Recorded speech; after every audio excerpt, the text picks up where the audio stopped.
আমি ডক্টর তাসনিম, রক্তরোগ বিশেষজ্ঞ। আজকে আমি একটা রক্তের রেয়ার ডিসঅর্ডার অ্যাপ্লাস্টিক এনিমিয়া নিয়ে আলোচনা করব।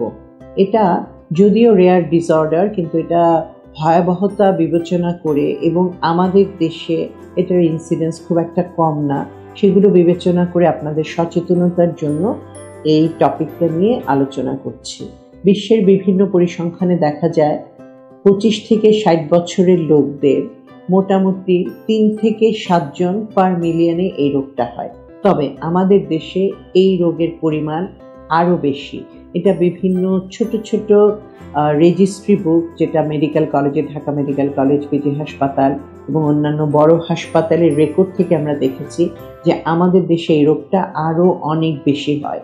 এবং এটার কারণের উপর যে আলোকপাত করি, সেখানেও সমীক্ষায় দেখা গেছে যে আমাদের দেশে যে কীটনাশকগুলো ব্যবহার করা হয় এবং সরকারি নিয়ম কানুন না মেনে যে কীটনাশক ব্যবহার করা হয় এবং পানিতে বা মাটিতে যে পরিমাণ কীটনাশক থাকা মানুষের শরীরের জন্য সেফ, তার চেয়ে অনেক বেশি কীটনাশক ব্যবহার করা হয়। এছাড়া ফ্রুট বা ফল পাকানোর জন্য যে ফরমালিন বা বিভিন্ন ধরনের রাসায়নিক দ্রব্য ব্যবহার করা হয়, সেগুলোর মাত্রাও আমাদের দেশে বিষাক্ত পর্যায়ে চলে গেছে এবং সেজন্য আমাদের দেশে অ্যাপ্লাস্টিক এনিমিয়া, রক্তের ক্যান্সার দিন দিন বেড়েই যাচ্ছে। তো সেক্ষেত্রে আমাদের আসলেই কিছু করার নেই। এ ব্যাপারে আমাদের কৃষকদেরও সচেতন হতে হবে, যথাসম্ভব কীটনাশক কম ব্যবহার করতে হবে এবং অর্গানিক উৎপাদনের দিকে আমাদের যেতে হবে। তো অ্যাপ্লাস্টিক এনিমিয়াটা কি? এটা রক্তের এমন একটা রোগ যে রক্ত উৎপন্নই হয় না। আমাদের মেরুমজ্জাতে সাধারণত রক্ত উৎপন্ন হয়, হাড়ের ভিতর থেকে রক্তের বিভিন্ন কণিকাগুলো উৎপন্ন হয় এবং শরীরের বিভিন্ন স্থানে ছড়িয়ে পড়ে। কিন্তু অ্যাপ্লাস্টিক এনিমিয়াতে যেটা হয়, হাড়ে কোনো রক্তই উৎপন্ন হয় না। তাহলে এটা কি হাড়ের দোষ? না, হাড়ের দোষ না। আমাদের রক্ত উৎপন্ন হওয়ার জন্য যে মাদার সেল বা যে মা থেকে তৈরি হয়, সেটার নাম হচ্ছে স্টেম সেল। এটা এক ধরনের স্টেম সেল ডিফেক্ট। তাহলে চিন্তা করেন যে এই যে আমাদের কীটনাশক অথবা রাসায়নিক দ্রব্যাদি, এগুলো কত ক্ষতি করতে পারে, যে শরীরের স্টেম সেলকেই নষ্ট করে ফেলে। এখন মাদার সেল বা স্টেম সেল যখন নষ্ট হয়ে যায়, তখন তার মার যদি উৎপাদন ক্ষমতা না থাকে, তাহলে ছেলেও হবে না, মেয়েও হবে না। ঠিক তেমনি যখন অ্যাপ্লাস্টিক এনিমিয়াতে স্টেম সেল নষ্ট হয়ে যায়, সেক্ষেত্রে রক্তের যে 3টা উৎপাদন, অর্থাৎ রক্তের শ্বেতকণিকা, রক্তের লৌহ কণিকা, রক্তের অনুচক্রিকা বা প্ল্যাটেলেট, 3টার একটা উৎপন্ন হবে না। তাহলে কি হবে?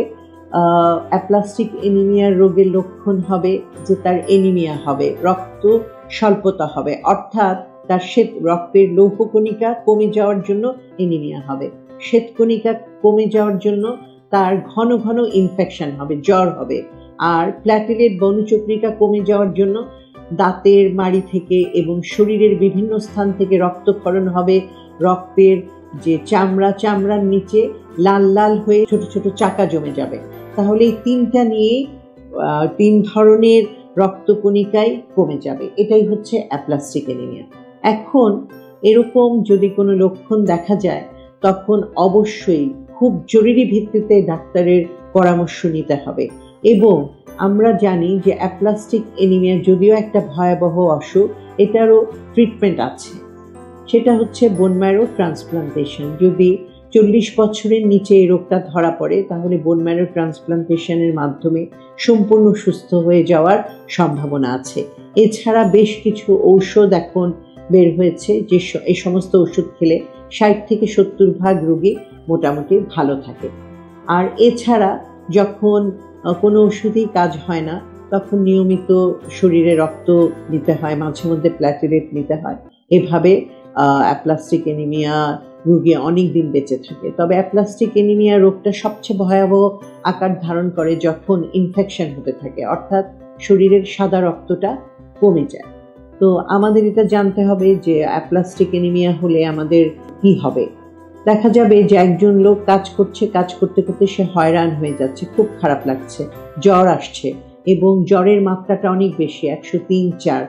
নর্মাল কাছের যে স্থানীয় ডাক্তারের অ্যান্টিবায়োটিক খেয়েও ভালো হচ্ছে না, এমনকি দেখা যাচ্ছে যে ডাক্তার শিরাপথেও ইনফেকশনের জন্য শিরাপথে অ্যান্টিবায়োটিক দিচ্ছে। তারপরে দেখা যায় যে জ্বরটা ভালো হচ্ছে, হয়তো আবার হচ্ছে, বারবার হচ্ছে, এবং প্ল্যাটেলেট কমে যাওয়ার জন্য গায়ে রক্তের চাকা হচ্ছে, দাঁত দিয়ে রক্ত যাচ্ছে।